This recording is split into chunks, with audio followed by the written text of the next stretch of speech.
সন্তান মারা গেলে মা বাবা অনেক কষ্ট পায়। আমাদের দেশের ঘটনা, এই 4-5 দিন আগে এক মা তার সন্তান মারা গেছে শুইনা দৌড় দিয়ে যায় ট্রেনের নিচে পড়ছে। আল্লাহর কি হিকমত, সহ্য করতে পারে না আর কি, পড়ছে কেমনে যেন ট্রেনে, এটা ট্রেনের ইতিহাসে আর ঘটছে কিনা জানি না, ট্রেনটা না হঠাৎ ব্রেক করতে পারছে, পরে মানুষ দৌড়ে যায় ওনারে উঠে আনছে, সহ্য করতে পারে না মা।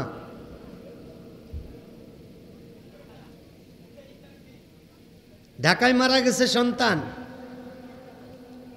লাশ যাইতেছে লঞ্চে বরিশাল, বাড়িতে পাঠাইছে। এক মহিলা আইসা ঘরে বলছে আমনে ছেলের লাশ আইসেনি, আসলে ওনারে কেউ জানায় নাই ছেলে যে মারা গেছে। মানে পরে ওই মহিলা বুঝছে আরে এমারে হয়তো জানায়নি, কথা না আমি ভুলে বলছি এটা বললে ওই মহিলা চলে যাইতেছে। আর এই মার আর শান্তি নেই, এর পিছে পিছে যাইতে আছে, তোরা কি হয়েছে, তুই যে আজকে ক আমার ফলার কি কিছু হয়েছে। পরে বেশি ইয়া করে দেখে একজনের ঠান্ডা মাথায় বলতেছে দেখেন আল্লাহর হুকুমের উপরে তো কথা নাই, আসলে গতকালকে আপনার ছেলে ঢাকা মারা গেছে, এই যে এখন 2টা বাজে যে লঞ্চ পৌঁছবো এটাতে লাশ আছে আসতেছে। তাৎক্ষণিক মা ওখানেই মারা গেছে, এখনো লাশ পৌঁছেনি। সুব্বাত আলাইয়া মাসাইবুন লাউ আন্নাহা সুব্বাত আলাল আইয়ামি সিরনা লায়ালিয়া। হযরতে ফাতেমা রাদিয়াল্লাহু তাআলা আনহাকে জিজ্ঞাসা করা হয়েছে যে নবীজি যে ইন্তেকাল করছেন আপনার আব্বা, তখন আপনার কাছে কেমন কষ্ট লাগছে? আমার এত কষ্ট লাগছে, আমার মনে হয়েছে আমার ওই কষ্ট যদি দুপুরের আলোকিত দিনের মধ্যে ছেড়ে দেওয়া হইতো তাহলে আমাবস্যা রাত্রের মতো অন্ধকার হয়ে যেত, আমি এত কষ্ট পেয়েছি। সুব্বাত আলাইয়া মাসাইবুন লাউ আন্নাহা সুব্বাত আলাল আইয়ামি সিরনা লায়ালিয়া। দিন রাত্র হয়ে যেত যদি কষ্ট জমিনের উপরে ছেড়ে দেওয়া হইত। এরকম মা, এরকম বাপ, আমাদের কত সন্তানের এখানে আমরা যারা উপস্থিত আছি হয়তো অন্ধকার কবরে ওনারা শুয়ে আছে। এমনও হইতে পারে কোনো মা বাপের কবরের চিহ্নও নাই, হইতে পারে না, অথচ উনি আর আমাদের মতো, ওনারও এরকম 2 হাত 2 পা 2 চোখ ছিল, উনিও আমাদের মতো মসজিদে যাইতেন, উনিও আমাদের মতো এরকম চৈতনকান্দা বাজারে হাট বাজার করতেন, সবার সাথে হাসি খুশি ছিলেন। আজকে ওনার খবর লওয়া মানুষ কোথায়?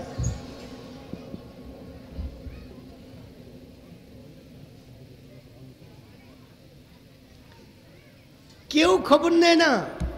সূর্য আগে যেরকম উঠতো এখনো উঠে, আগে যেমন ডুবতো এখনো ডুবে, এমন না যে আমি মারা গেছি দেখে সূর্য আর উঠে না। দুনিয়ার সব সিস্টেম বাকি থাকবো, শুধু আমি থাকবো না। আমি কি নিয়ে গেলাম, আসলে আমি যাইতেছি কোথায়, আসছি কোন জায়গা থেকে? আমরা তো জান্নাত থেকে আসছি, এটা জানেননি? জান্নাত থেকে আসছি না। আমার বাপের বাড়ি মনে করেন চৈতনকান্দা, আমারে রাজশাহী পাঠাইছে, বাবা এই যে 1000 টাকা নেও, এমনি এমনি রাজশাহী যাইও, আবার এইভাবে এইভাবে আইসা পড়ো। বাপে যেমনে যেমনে কইছে এমনি এমনি যদি যায়, আবার এমনি এমনি যদি ফেরত আসে, অ্যাক্সিডেন্ট ছাড়া আর কোনো সমস্যা হওয়ার সম্ভাবনা আছে? নাই। কিন্তু যেহেতু বাপের কথা মতো, বাপে যেমনে যেমনে চিনে, যেইভাবে আর সমস্যা হবে না, দেখবেন যাওয়াও ঠিক থাকবো, আসাও ঠিক থাকবো। আমরা যে জান্নাতে ছিলাম, আমরা আল্লাহ পাক দুনিয়াতে পাঠাইছেন যে দুনিয়াতে যাও, এইভাবে চলল, পরে আবার তোমগো যে ঘর এখানে আইসো।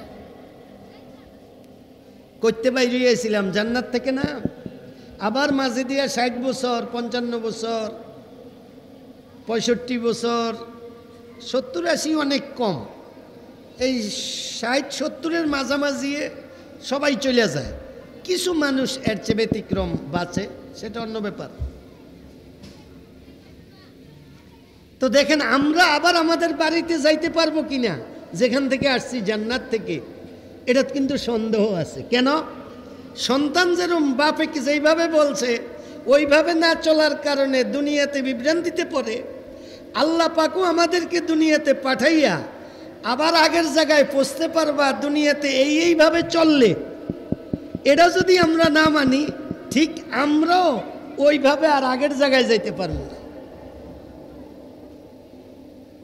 রাজশাহী বাড়াইছে, চুরি করছি, বাড়িতে আউনের সময় আমি বাড়িতে আইতে পারবো না, জেলখানাত পুলিশে দইরিয়া জেলখানাত। কারণ বাপে কইছে এমনি এমনি, বাপের দামানি নেই, মাঝে দিয়ে একটু বেশতি করছি, কি একটু চুরি করে লাগছি। আল্লাহ পাক আমাদেরকে পাঠাইছেন, বান্দা এইভাবে চলল, আল্লাহটা পুরা করি নেই, মাঝে দিয়ে একটু বেশি করছি, কি একটু সুদ খেয়ে লাইছি, একটু ঘুষ খেয়ে ফেলাইছি। জুয়া খেলা নিষেধ, একটু জুয়াও খেলে ফেলাইছি। যেই সমস্ত জিনিসে মানুষকে দুনিয়াতেও ধ্বংস করে, যেই সমস্ত জিনিসে মানুষকে দুনিয়াতেও ধ্বংস করে, ওই জিনিসের মধ্যে একটা হইল জুয়া খেলা। যে জুয়া খেলবো তার দুনিয়াও ধ্বংস, আখেরাতও ধ্বংস। সে কোনো কাজে কোথাও কোনো প্রকারের বরকত পাবে না। তার বউ যাইব কোন দিকে, ফোলাফাইন যাইব কোন দিকে, তার কোনো খবর থাকবো না। সে একেবারে পথভ্রষ্ট হইয়া একেবারে দুনিয়াতেই সে ধ্বংস হয়ে যাবে। ঢাকা একবার একটা লোক ধরা পড়ছে, পুলিশে ধরছে, রাস্তা থুয়ে রয়েছে, মনে করছে একটা কি অকারেন্স হয়েছে, মনে করছে এটার মধ্যে জড়িত, ধরছে, ধরে নিছে। নেওয়ার পরে কয়, না স্যার, আপনারা যেটার মধ্যে ধরছেন আমারে, আমি ওই দোষী না। কত তুই এনে হুইয়া রইছ কা? আমি হুইয়া রইছি আমার দোষে। কয় মানি? কয় স্যার ওই যে বাড়িটা 10 তলা, এটা আমার, আমার মা আছে, আমার বউ আছে, ফোলাবাইন আছে, আমার কর্ম দোষে এখন নিজের শরমেও বাড়ির যাই না, আর আগে ফোলাবাইনে মায়ও বউও আমার বাড়ি যেতে দেয় না, কারণ আমি নেশা করি। দেখেন 10 তলা বাড়ির মালিক, নেশা করার কারণে বউয়ের কাছে জায়গা নাই, ফোলাবাইনের কাছে জায়গা নাই, নিজের বাড়িতে নিজে থাকতে পারে না, রাস্তা শুয়ে থাকে। অনেক নেশাখোররা নিজের ইঞ্জেকশন নিজে দেয়, নেশা করে, এটা ওটা নেশা। जगह जी लगाने के दुनिया नहीं, ये इबरत की जा है तमाशा नहीं। এটা নসিহত হাসিল করার জায়গা, তামাশা করার জায়গা না। আমরা যেই তামাশায় লিপ্ত হয়ে গেছি, এই তামাশা বেশি দিন থাকবে না। 2 दिन का है ये दौलत खाना, 2 दिन का है ये माल खजाना, हुकूमत पाकर भूल न जाना, हुक्म खुदा पर चल रे बंदे, हुक्म खुदा पर चल। এই যে 2 দিনের জিন্দেগিতে যা দেখতেছেন, বিশাল বড় বড় টাকা পয়সা, অট্টালিকা, খুব বাড়িঘর, কিচ্ছু না ভাই। চোখ বন্ধ করেন।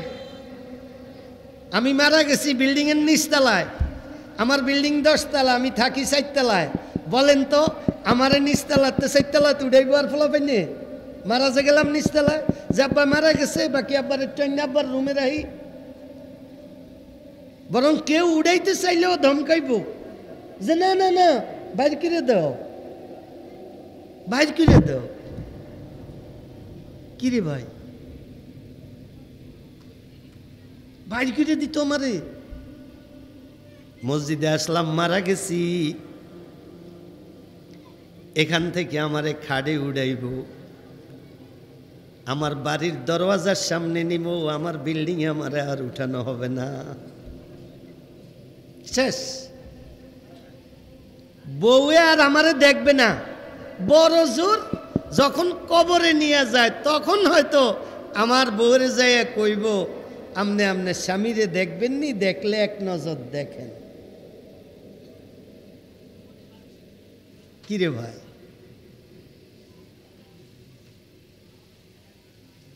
ওই বউ কি বাঁচে যেই বউর স্বামী মারা গেছে? এরা যদিও বাচ্চা থাকে, বাচ্চা নাই। আবার যাদের বউ মারা গেছে ওই স্বামীও যদিও দেখেন বাচ্চা আছে, তারা বাচ্চা নাই। গোপালদের সুরুজ মিয়া প্রধানের নাম শুনছিলেন না? সুরুজ মিয়া প্রধানের বউ মারা গেল ওনার আগে, এমন কান্দা আমার কাছে। অনেক বুঝাইছি, আলহামদুলিল্লাহ ঠিক আছে। 1 বছর পরে হঠাৎ আমার কাছে আইসা এমন কান্দা, আমি তো ভয় পেয়ে গেছি। আমি আল্লাহ নতুন করে আবার কি ঘটলো। পরে উনি বলল, আমি বললাম যে প্রধানী সাহেব কি হয়েছে, হঠাৎ এমন নার্ভাস হয়ে গেছেন? হুজুর আমার ওয়াইফ যে মারা গেছে, আসলে আমি সহ্য করতে পারি না, ঘরে গেলে মরুভূমির মতো লাগে। আল্লাহ যেন এরকম কেউরে না করে, উনি আমার বলতেছে। অথচ উনি বয়স্ক মানুষ, ওনার নিজের কষ্ট আছে, নিজের কষ্টের চিন্তা করে না, ওনার ওয়াইফের কেমন আছে এই চিন্তা করে।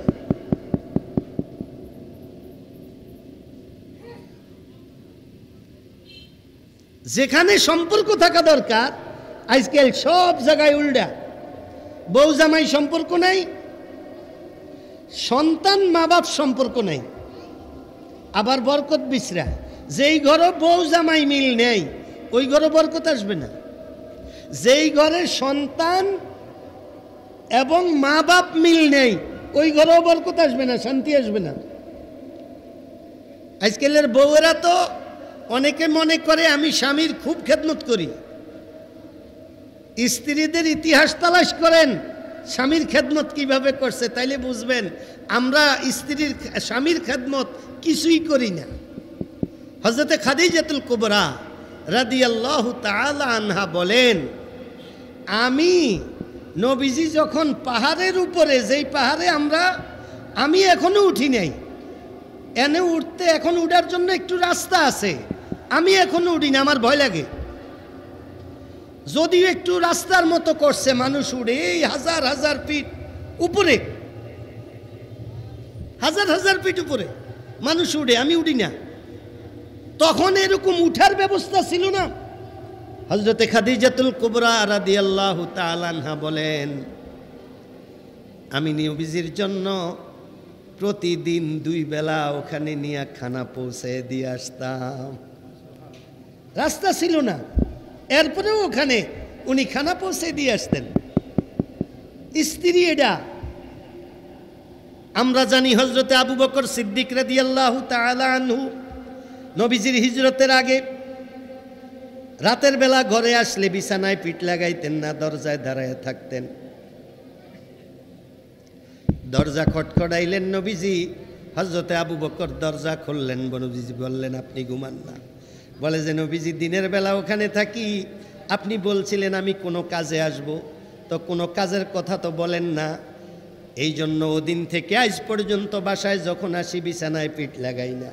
নবীজি আসবো, দরজা খুলতে দেরি হইলে নবীজির কষ্ট হবে, নবীজি ওদিন থেকে আজ পর্যন্ত এই দরওয়াজায় পিঠ লাগাইয়া দাঁড়াইয়া থাকি। অথচ দেখেন এটা কিন্তু জানেন না আরেকটা, এটা কি? হযরতে খাদিজাতুল কুবরা রাদিয়াল্লাহু তাআলা আনহা নবীজি একদিন গভীর রাত্রে বাসায় আসলেন, আয়েশা দরজা খটখটাইলেন, খাদিজা আছেন। খাদিজাতুল কুবরা রাদিয়াল্লাহু তাআলা আনহা সাথে সাথে দরওয়াজা খুলে দিলেন। নবীজি বললেন, খাদিজা আপনি কি ঘুমান না? দেখেন হযরতে আবু বকর সিদ্দিক রাদিয়াল্লাহু তাআলা আনহু হইছে রাতের বেলা বিছনা দরজা দাঁড়ায় থাকতেন, আর হযরতে খাদিজাতুল কুবরা রাদিয়াল্লাহু তাআলা আনহা বললেন, আল্লাহর হাবিব আপনি যখন ঘর থেকে বাহির হইয়া যান আমি এই দরওয়াজায় অথবা জানলায় কান লাগাইয়া দাঁড়াইয়া থাকি যে কত দুশ্মন আপনার, কোনো দুশ্মন আপনার উপরে আক্রমণ করে কিনা, এটা যদি আওয়াজ আসে আমি যেন আপনার একটু উপকারে আসি। আপনি ঘরে বাইর হওয়ার পর ফিরত আসা পর্যন্ত ঘুমান তো দূরের কথা, বিছানায়ও পিঠ লাগাই দেয়। এই সমস্ত ঘরে বরকত। কেমন বরকত জানেন? নবীজির জীবনে কোনো দোয়ার অনুষ্ঠান নাই যেখানে নবীজি দোয়া করছেন আর হযরতে খাদিজার জন্য দোয়া করেন। একদিন তো আপনারা প্রসিদ্ধ ঘটনা জানেন, মসজিদে নববীতে নবীজি দোয়া করতেছেন, খুব কিছু জোরে কথা বলতেছেন এবং খুব কাঁদতেছেন। হযরতে আয়েশা রাদিয়াল্লাহু তাআলা আনহা বলেন, আমি দেখলাম নবীজি এরকম কাঁদতেছেন মসজিদের মেহরাবের মধ্যে বৈশা বৈশা। আমি চিন্তা করলাম কার জন্য এরকম দোয়া করতেছে, আওয়াজ বোঝা যায়। হযরতে আয়েশা বলেন, আমি পিছন দিক থেকে যাইয়া দাঁড়ায় দাঁড়ায় নবীজির দোয়ার মধ্যে শরীক হইলাম এবং শুনতেছিলাম নবীজি বলতেছেন, আয় আল্লাহ তাআলা, আমার বিপদের দিনে আমার খাদিজা আমার জন্য কত কষ্ট করলো, এখন খাদিজা দুনিয়া থেকে বিদায় নিছে, আল্লাহ খাদিজারে ভালো রাখেন। আর হাসরের ময়দানটা বড় বিপদের একটা দিন হবে, আল্লাহ ওই বিপদের দিনে আমি আমার খাদিজার জন্য যেন কিছু করতে পারি।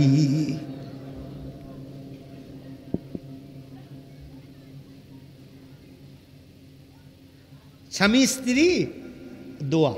আচ্ছা আসেন, মানুষে কয় আল্লাহ যে এত বড় দুনিয়া বানাইছে সবচেয়ে বড় কুদরত কোনটাও বলেন তো?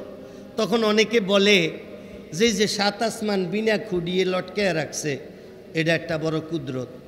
আসলেও কুদরত। এত বড় বড় পাহাড় ডিজে বানায় রাখছে এটা একটা কুদরত, ঠিক আছে না? নদীর মধ্যে সাগরের মধ্যে মাঝে মাঝে বছরে দুই একবার একটা তুফান দিয়া মানুষের একটা ডলা দেওয়া যায়, এটাও আল্লাহর একটা কুদরত। এই যে এত কুদরত, আর আল্লাহ পাক নবীজির মাধ্যমে আমগরে জানাইছে সবচেয়ে বড় কুদরত কি জানেন? নবীজি বলেন আল্লাহ পাকের সবচেয়ে বড় কুদরত হইল স্বামী স্ত্রীর মধ্যে মোহাব্বত। কেমনে দেখেন, আমার বয়স মনে করেন 110, আমার বউয়ের বয়সও 100। এই 100 বছরে আমার বউয়ের মনে করেন আমি দুনিয়াতে নাই, যদি বিয়া দিতে চাই এই এনে না শুধু বাংলাদেশেও একজন মানুষ পাইবেন যে আমার বউরে বিয়া করব, যে একজন 100 বছরিয়া বেডি আছে এই বেডিরে বিয়া করবেন কে? বিজ্ঞপ্তি দিয়া হাজার কিছু কইর 100 বছরিয়া বেডি বিয়া করেন না লোক পাইবেন? তাহলে এত ফালাইনা জিনিস না। অথচ দেখেন আমি 100 বছরিয়া 110 বছরিয়া মানুষ, ওয়াজেতে আমি নাইম্যা গাড়িতে উঠলাম, উঠতে সর্বপ্রথম আমি ফোনটা দিমু কারে জানেননি? যারে কেউ নেই না নাই, যেই মানুষটা অচল, যারে কোনোভাবে নেওয়ার কেউ নাই, আর আমার ভিতরে আল্লাহ এমন মোহাব্বত দিয়ে দিছে, আমার সামনে অন্য হাজার সুন্দরী দিলেও আমার কাছে দাম নাই, আমার ওই 100 বছরিয়া বুড়ির দাম। আমি গাড়িতে উঠতে এলো, কেমন আছো? আমি নামছি, তুমি ওষুধ খাইছো নি? ওমা ওষুধ খাওয়াই না, খবর লওয়াই না, লোক তো আছে একবারে ফালাইয়া দেওয়াই না, কাজ যারে জিগাইনা নাই এরম মানুষেও জিগাইনা বানাইয়া দিছে। এটা কে? এটাই নবীজি বলছেন আল্লাহর সবচেয়ে বড় কুদরত হইল স্বামী স্ত্রীর মধ্যে মোহাব্বত। মা বাপে সন্তান হারিয়ে গেলে যদি 1 বছর পরে পায়, 2 বছর পরে পায়, 3 বছর পরে পায়, 20 বছর পরে পায়, একটা অবস্থা হইব না? আশ্চর্য। সন্তান রে ধরে বইয়া থাকবে। হাসরের ময়দানও সন্তানে মা বাপরে দেখলে, মা বাপে সন্তানরে দেখলে কি হইব এটা কিন্তু নাই। এটা আছে একটা, এটা ফলাইনাটা ইয়াউমা ইয়াফিরুল মারউ মিন আখিহি ওয়া উম্মিহি ওয়া আবিহি ওয়া সাহিবাতিহি ওয়া বানিহি। যে মা বাপ সন্তানরে দেখলে ভাগবো, সন্তানও মা বাপরে দেখলে ভাগবো। কি লিগা? কেউ যদি কেউতে নেক চাইয়া বই অনপরিচয় দিতাম না, দরকার নাই, থাক।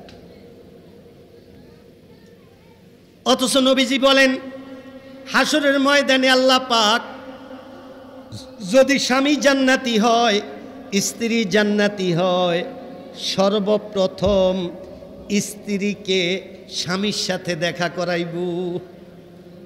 দেখা যে করাইব এটা কয়দিন পরে? আজকে মান্নান ভাই মারা গেল মনে করেন, কিয়ামত হইতে আরো কয়েক হাজার বছর লাগবে, তাহলে হাজার হাজার বছর মান্নান ভাই অন্ধকার কবরে। মান্নান ভাইয়ের স্ত্রী যদিও এখনো দুনিয়াতে, কিন্তু হয়তো 10-15 বছর পরে বা 20 বছর পরে এন্তেকাল তো হবে। দেখা কি আর হবে না? হবে না। এই হাসরের ময়দানে যদি দুজন জান্নাতি হয়, আল্লাহ পাকে সর্বপ্রথম স্বামী স্ত্রীকে দেখা করাইব। কেমনে জানেন? স্বামী এইভাবে সামনের দিকেতে আসবো, স্ত্রীও দিকতে সামনের দিকেতে এইভাবে আসবো। তখন এই একজনে একজনের দিকে তাকাইয়া, এই এক টাকা নিয়ে কেউ কারোর সাথে কথা বলবে না। এই এক টাকা নিয়ে একজনে একজনের দিকে তাকাইয়া 40 বছর শুধু চাইয়া থাকবো, আল্লাহ আমার স্বামীরে কই পেলাম। আবার স্ত্রী এই স্বামী বলবে, আল্লাহ আমার বউরে কই পেলাম। কিভাবে আল্লাহ, এটা কি সম্ভব? মানে হতভম্ব হইয়া 40টা বছর কাটাই দিব।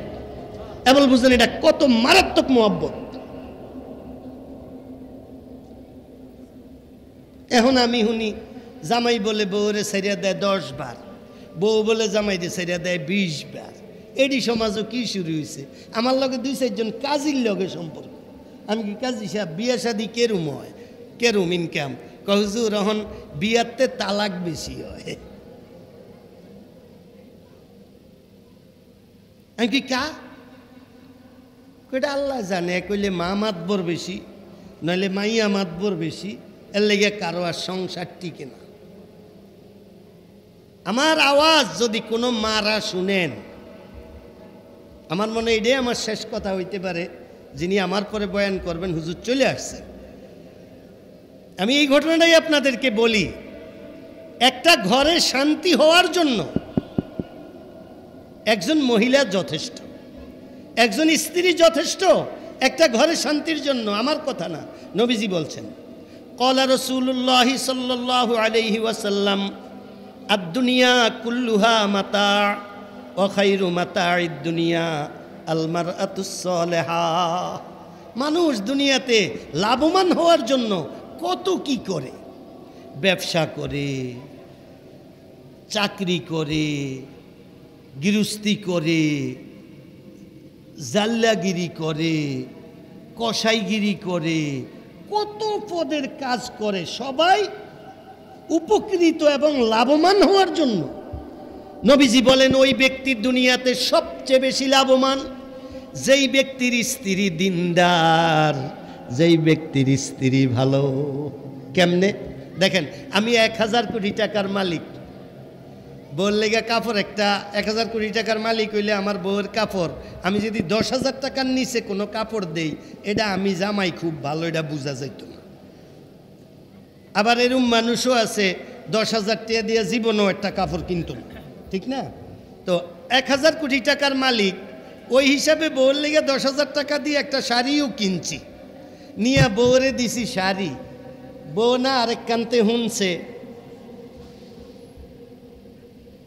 3 লাখ 3.5 লাখ টাকা দিয়েও শাড়ি পাওয়া যায়, হেরাও 1000 কোটি টাকার মালিক। বউ না এটা আমার চোখ মুখের উপরে ফেলাই যে আমনের শাড়ি তোর, আমনে হয়েছেন একটা অসভ্য জামাই রে, 10,000 টাকার শাড়ি দিয়েও অসভ্য কেন? বউ দিনদার না।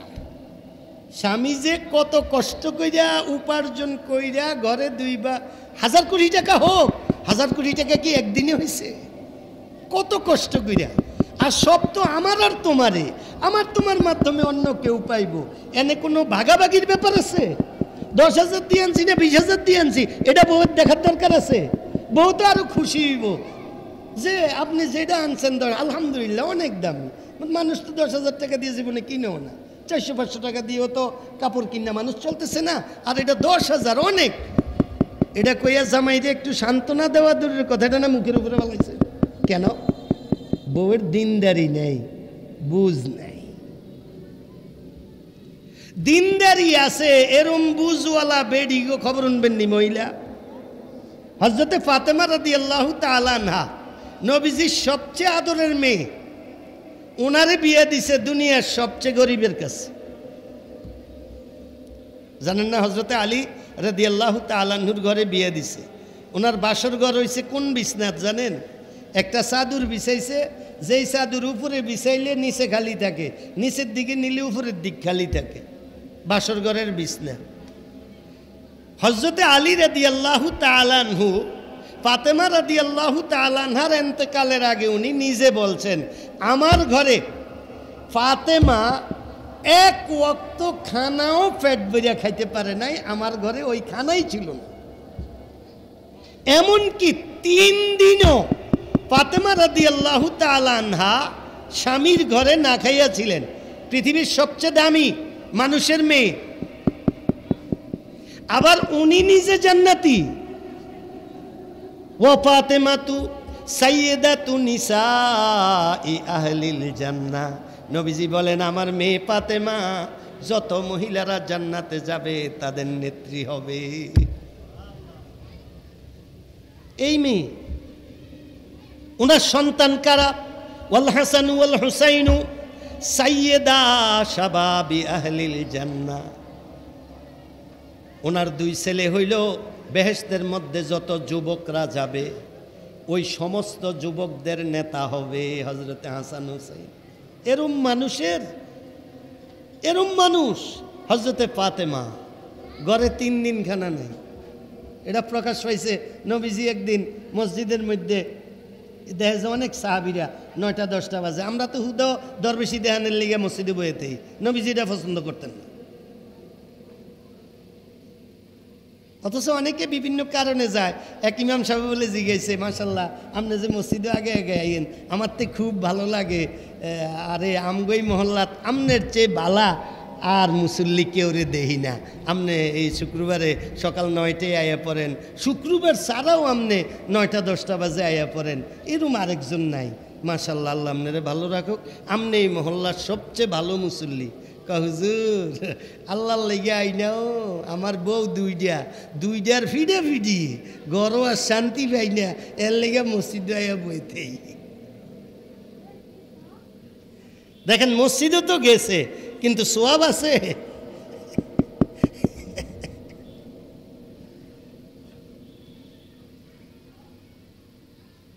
আল্লাহ পাক বলেন, ফাইজা কুদিয়াতিস সালাতু ফান্তাশিরু ফিল আরদ। আমার বান্দারা, নামাজ যদি আজায় হয়ে গেছে তাইলে তোমাদের বাইরে কাজ থাকলে মসজিদে বইয়া থাকিও না, কাজে বাইরে যাও।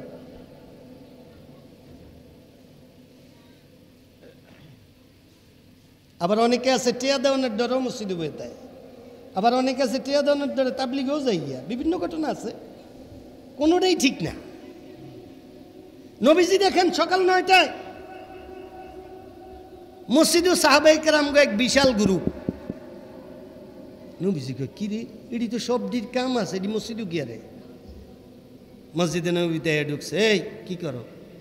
কালার হাবিব না এমনি আইসি। নবীজি বুঝছে ঠিক আছে। আরেকজনকে, হে কি এটা ইয়ে না, কহ কারে ডাক দে, আইসে গা এদিকে, তুমি কি লেগে? না নবীজি এমনি। আরেকজন, এটা কি ব্যাপার?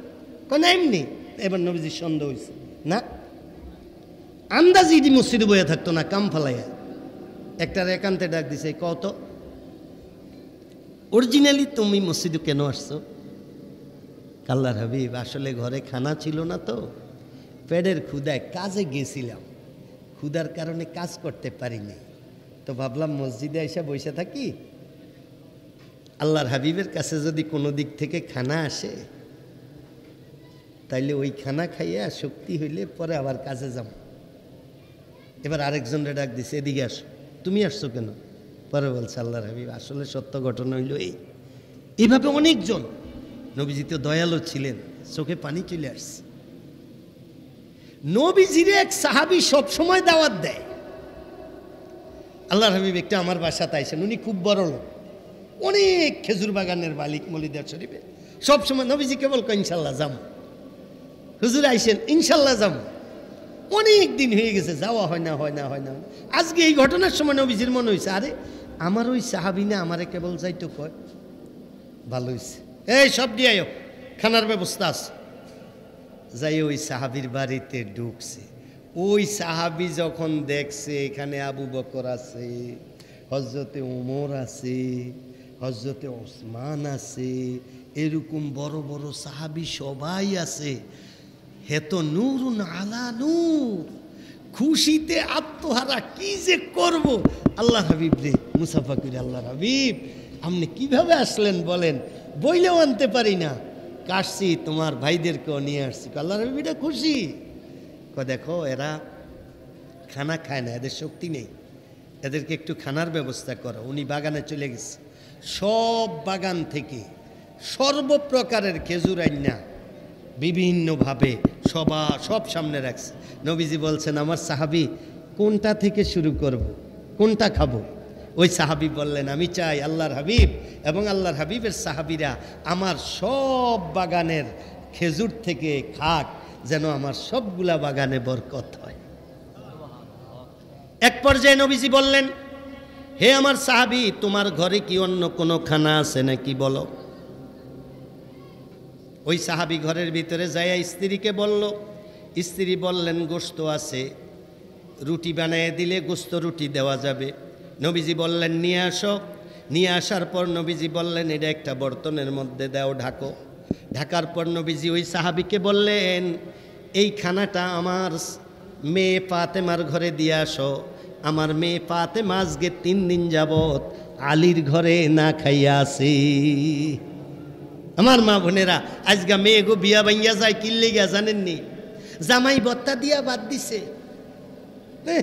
আমগো মাইয়া এরুম্মা খানা খাওয়াইনি, বুঝাইছি নি? আমগো মাইয়া কি এরম খানা খায়? তো সংসার থাকবো কেমনি?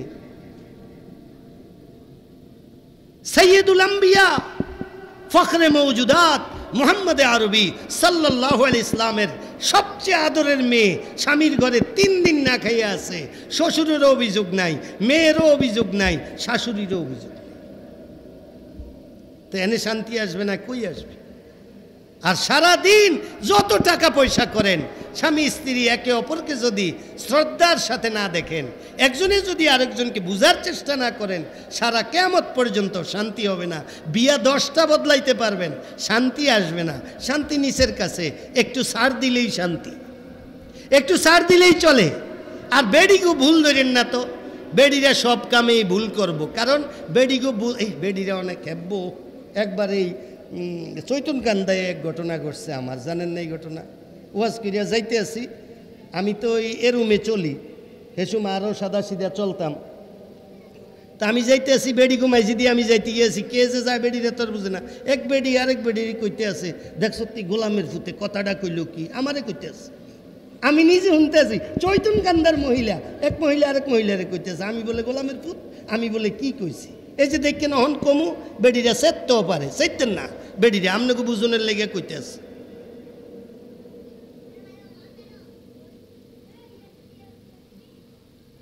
মহিলাদের কান্দা তো 90% বিশ্বাস করবেন না যদি সংসারে শান্তি চান।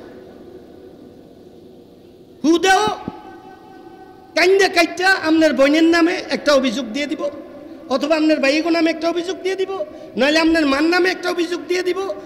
মিথ্যা না সত্য এটা যাচাই নেই, এটা পেছ লাগাইয়া দেওয়া, কথার কথা। আমার মা বোনেরা রাগ হইয়েন না, এডি করেন না, এডি করলে দুনিয়াও ধ্বংস হবে, আখেরাতও ধ্বংস হবে। আর এই কতটি মাইয়া গো মা, মাইয়া দিতে না সেতা যাইয়া যদি কেবল শুনাই, তো আর আমার হরিয়েই কইছে কি, তোর হরিয়েই কইছে, তুই যে কার মাইয়া, তোর মা যে কে এটা জানে না। মানে হের মাঝ একটা ফরদাই না, ঝগড়ালো, চালাল, বাড়াল, এটা কি জানে না? ঝগড়ালো মহিলা কি ভালো?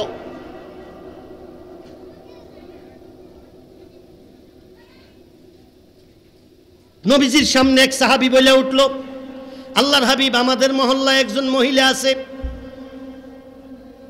তার আমল খুব বেশি ভালো না, খুব একবারে নফল, দান সৎকা এমন কিছু নাই, কিন্তু তার আওয়াজ নিচু এবং তার আচার ব্যবহারে তো ভালো, স্বামী স্ত্রী শ্বশুর শাশুড়ি বাড়ির সব মানুষ এই মহিলাকে খুব ভালো জানে।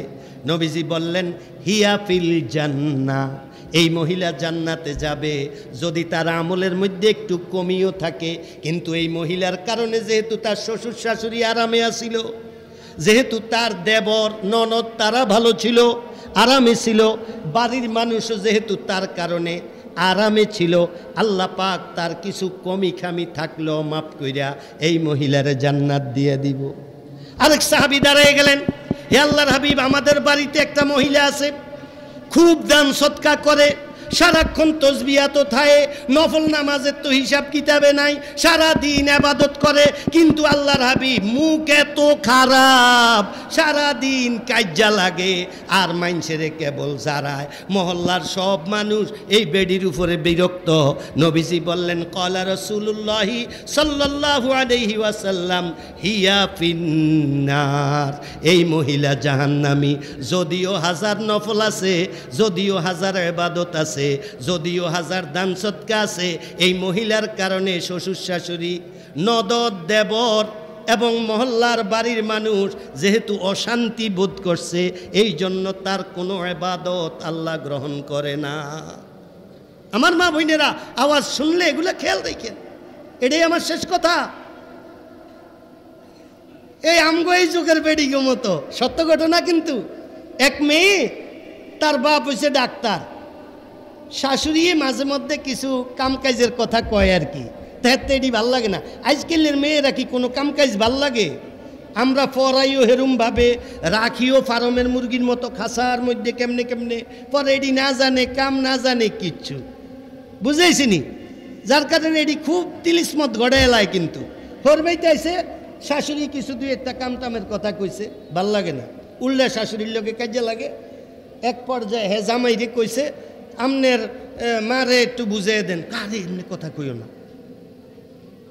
আমার মা কি তোমারও তো মা, শাশুড়ি না? না না না, আমার এরকম মা লাগতো না, আমনে আপনার মারে বুঝিয়ে দিন। কারে এমনি কথা কইও না, মাত মনে কষ্ট যাইব তো।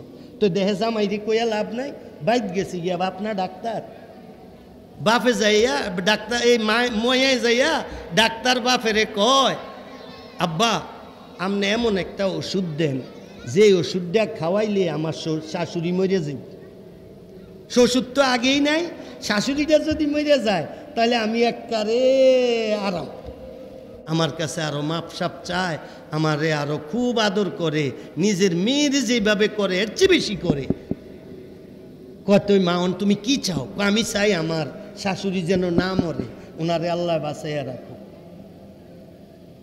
পরে মেয়ের মা বাপ বলল, মা আমি তোমার শাশুড়ি মরার জন্য ওষুধ দেই না, আমি জানতাম তোমার খেদমতের মধ্যে কমি ছিল, এই জন্য তোমার শাশুড়ি হয়তো তোমার উপরে একটু নারাজ। আমি তোমার শাশুড়িরে একটা ক্যালসিয়ামের ওষুধ দিছি, এটা ওনার ক্যালসিয়ামের অভাব পূরণ হইব। আর এখন যেহেতু সম্পর্ক হয়ে গেছে, ওষুধগুলা তুমি খাওয়াইয়া যাও আর শাশুড়ির সাথে এইভাবে সম্পর্ক রাখো, তাইলে আর কোনো দিন সমস্যা হবে না। মেয়ে খুশি হয়ে গেল।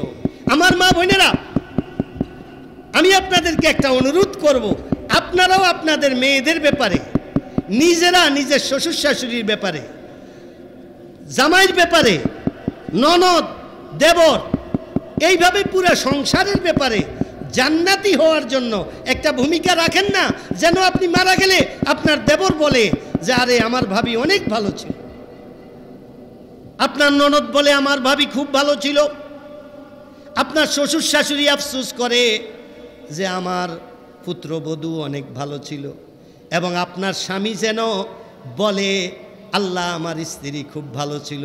হাদিসের মধ্যে আছে, কোনো স্ত্রী ইন্তেকালের পর মন থেকে যদি কোনো স্বামী বলে আল্লাহ আমার স্ত্রী খুব ভালো ছিল, নবীজি বলেন ওই স্ত্রীর যদি কোনো গুনাহ খাতা থাইকাও থাকে স্বামীর মনটা সন্তুষ্ট থাকার কারণে আল্লাহ ওই স্ত্রীরে জান্নাত দিয়ে দিব।